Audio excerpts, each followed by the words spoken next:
Bonjour à tous, ravi de vous retrouver pour un nouveau débrief spécial Masters avec la gang. Marion, Bonjour. Cyril, Allô la gang. Julien, Salut tout le monde. Chris Bonjour tout le monde. et Gugu. Bonjour. L'édition 2021 du Masters a donc débuté aujourd'hui et on peut dire que le birdie ne fait pas le printemps. En novembre dernier, 24 joueurs ont rendu une carte sous les 70. Pour l'instant, nous en avons seulement 2 au clubhouse avec les leaders provisoires Brian Harman et Hideki Matsuyama à -3 et donc une carte de 69. Cette année à Augusta, ça roule sévère. Alors, messieurs, dames, vos impressions sur ce premier tour qui est encore en cours. À l'heure où nous enregistrons, Justin Rose est -4. Mais encore sur le... Ouais, moi, ma première impression, c'est que nos meilleurs mondiaux souffrent terriblement. À part Patrick Reed, globalement, le top 10 mondial est quand même pas très très bien représenté dans le haut du leaderboard. Et on a vu quelques belles surprises. Après, quand on regarde le leaderboard, c'est vrai qu'on remarque que globalement, alors à part Justin Rose, globalement, les 10 joueurs en tête quasiment ont joué le matin. Alors, c'est pas une énorme différence parce que les conditions de jeu ne varient pas non plus du tout au tout. On n'est pas en Écosse avec 0 km/h de vent le matin et 70 l'après-midi. Mais les greens ont quand même le temps de sécher avec la température. Le parcours se raffermit. Enfin, les conditions de jeu, le vent se lève un petit peu quand même. Donc, ça a l'air de jouer pas mal sur le résultat des joueurs. Au rang des belles surprises, il y a certains qui vous ont plu ou déçus. Moi, Rose, c'est une surprise. Ouais. Ouais, c'est sûr que au vu de ces derniers... Là, j'ai regardé les stats. Sur les Fantasy European Tour, seuls 2 joueurs l'ont sélectionné. Donc, moi, c'est une surprise. Matsuyama serait-ce le premier japonais qui va enfin gagner un majeur. Après, Harman, je demande à voir ce que ça donnerait si, suivant ce que donne la météo de Chris. Je vais vous donner la météo tout de suite parce qu'elle est importante. Parce que demain après-midi, il va y avoir un peu le vent qu'on a cet après-midi, mais ça commence à se dégrader avec des débuts d'orage. Alors, il ne va peut-être pas y avoir d'orage ni de la pluie, mais la météo se dégrade. Au rang des surprises, je me permets de prendre la parole pour la redonner immédiatement parce que je pense que c'est maintenant que Cyril va nous parler de Will Zalatoris. Ah oui, moi je veux savoir. Ouais, j'ai vu ça, les quelques il a vu ça sur Twitter là. Mais moi, c'est pas une surprise, c'est tellement pas une surprise. Oh là là. Mais pourquoi il te plaît tant ce joueur là depuis quelques temps? Parce que ça fait un moment que t'en parles. C'est parce que tu as les mêmes chevelures, les gens ne le voient pas, mais tu as la même. Non, c'est parce que je le suis puis que je vois bien ses résultats, quoi. Il n'y a pas galère, ce mec-là, c'est un génie, quoi. Depuis 2018 où il galérait pour faire les qualifs sur le Country Tour, puis là. Il est maintenant 43e ou 47e mondial. Il va être top 20, moi, je pense, d'ici très peu de temps, avant la fin de l'année. Là. Et puis, je suis beaucoup son coach, là, Scott Fawcett, et son cadet, d'ailleurs. Et puis, les stats parlent pour lui, quoi. Moi, c'est pas une surprise. Qu'il soit si haut, peut-être dès le premier soir, non, alors que c'est son premier tournoi des maîtres. Mais, et puis, et encore, au premier trou, je crois qu'il rate il plante déjà le mât à 8 pieds. Il fait un 2 putts. Il continue de m'impressionner. Moi. On va quand même donner un petit mot du tricolore, quand même. Victor Pérez qui est quand même un peu mal embarqué, puisque il en est... Victor actuellement est +6 après 17 trous. Il a réussi un birdie au 15. Mais 7 bogeys par ailleurs. Gugu, un petit mot rapide sur ce que tu as pu voir ou ce qu'on peut voir notamment à travers l'application du Masters. C'est dur. Il tape pas des si mauvais coups, mais ils sont pas si bons. et sur des greens qui sont ultra durs. Quelques mauvais kicks, quelques mauvais coups, et puis ça prend vite en gros des balles qui dépassent les greens et puis où ils se retrouvent à essayer de faire un chip en descente et c'est unchippable. Mm. Donc, voilà, après c'est bien les 50 premiers qui se qualifient demain pour passer le cut, c'est ça? Ouais, top 50 et ex-aequo, sachant qu'il n'y a plus maintenant en plus la règle des 10 coups. Donc dans l'esprit, il se pourrait que le cut soit 3 coups. Ouais, je pense qu'il va être même au-dessus. Il va être au-dessus parce qu'aujourd'hui, le top 50 doit être à plus 4. Donc, si ça rejoue à peu près pareil demain, on va être plutôt sur du plus 6 ou plus 7. Donc, disons qu'une journée dans le par ou à -1 ou peut-être à -2 demain pourrait qualifier. Mais bon, quand tu as fait plus 6 ou plus 7 dans une journée. Moi, je le trouve un peu dans la continuité du dimanche du WGC. Un peu, hein. Mais dans les mises en jeu, dans le putting, dans le petit jeu, c'est un peu le même esprit, quoi. Ouais, et puis comme l'avait dit Julien dans le podcast, ça n'est que son deuxième Masters. Et le premier qui était sur une période vraiment différente de ce qu'on voit habituellement. Ça reste une journée quand même compliquée pour beaucoup de monde. On a du McIlroy et Garcia qui terminent à plus 4. Dustin Johnson, on l'a dit, qui termine à plus 2, notamment avec un beau double bogey sur le 18. Cantley, DeChambeau, ils sont tous les deux à plus 5 après 12 trous. Westwood, plus 6. Jason Day, plus 5. Enfin bon, voilà. Cameron Smith, ouais, plus 4.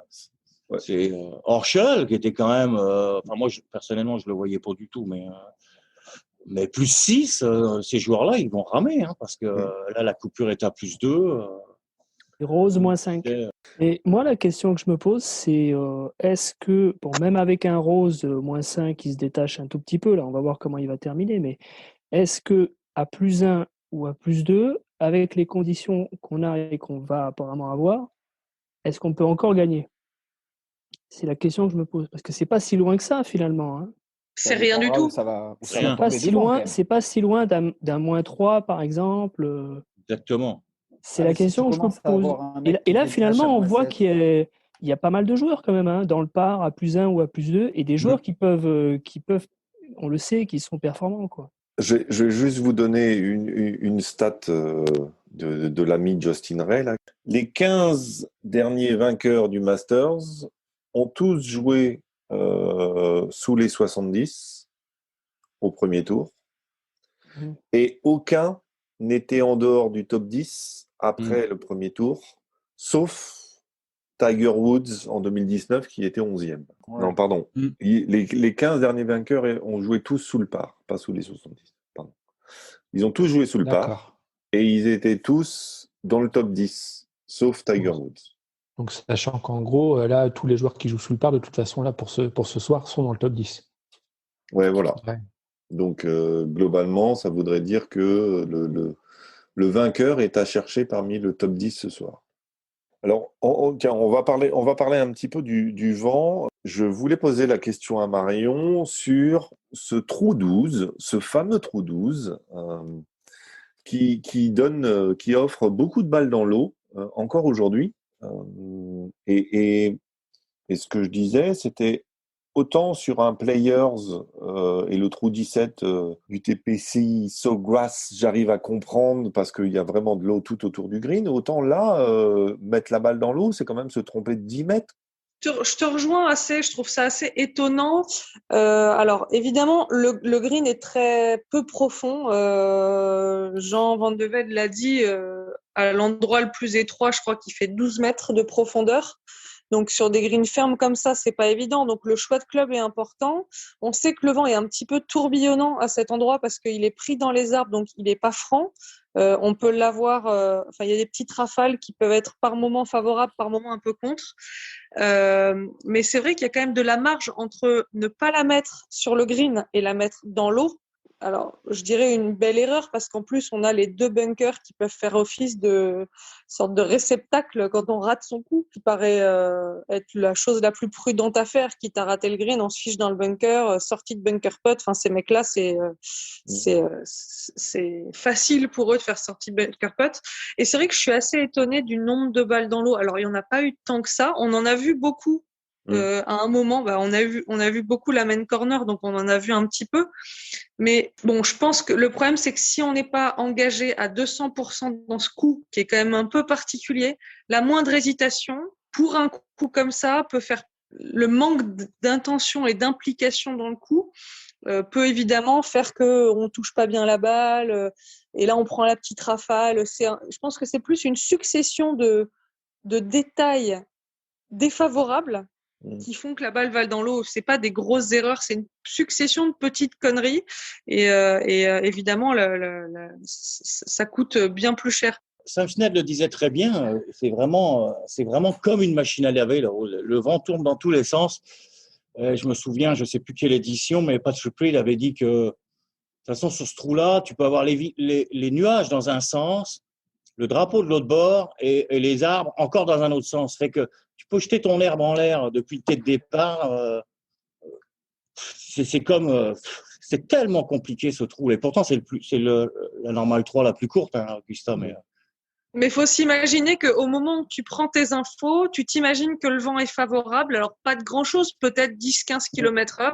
Tu t'apprêtes à taper, tu la touches un peu moyen, pas grand-chose, mais juste un peu moyen. Et en fait, ta balle, tu la lèves un peu en te disant, vent avec, j'en sais rien.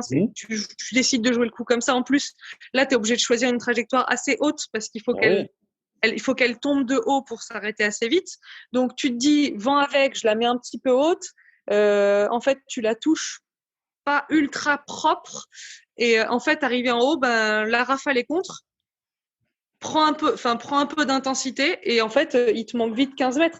Et en fait, ça leur arrive régulièrement sur le fairway, sur d'autres trous. Seulement, ça se voit pas puisque t'as pas la pénalité directe de la balle qui tombe dans l'eau, mais parfois tu vois des types avec des coups pas si longs rater des greens et tu te dis mais merde, qu'est-ce qu'ils ont fichu.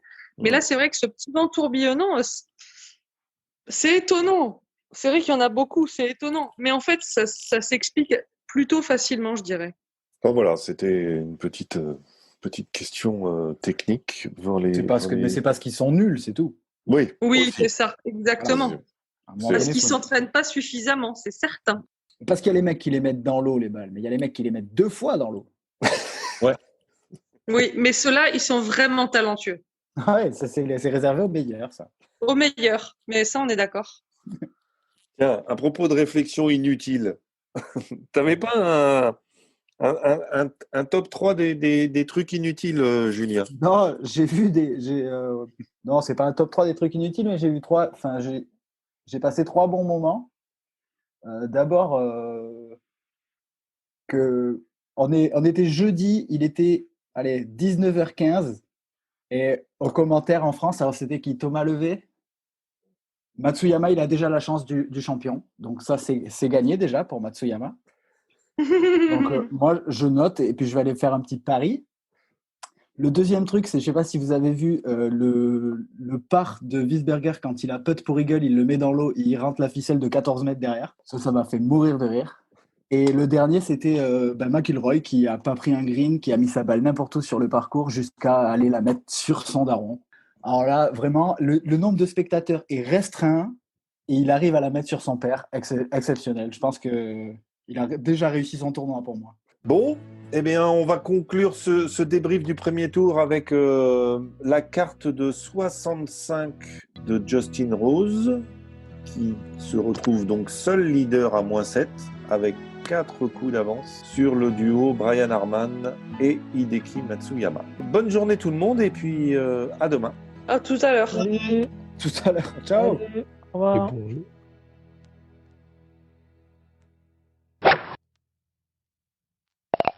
Quand tu vois la moyenne du champ, etc., qu'est-ce qui fait la différence ce jour-là? T'es juste Ah, t'es dans un état de grâce Ouais. total où il n'y a rien qui t'arrive.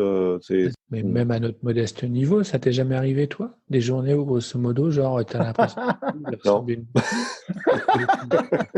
c'est sûr. Le mec soit pas désagréable comme ça à minuit et demi le soir, quoi. Merde.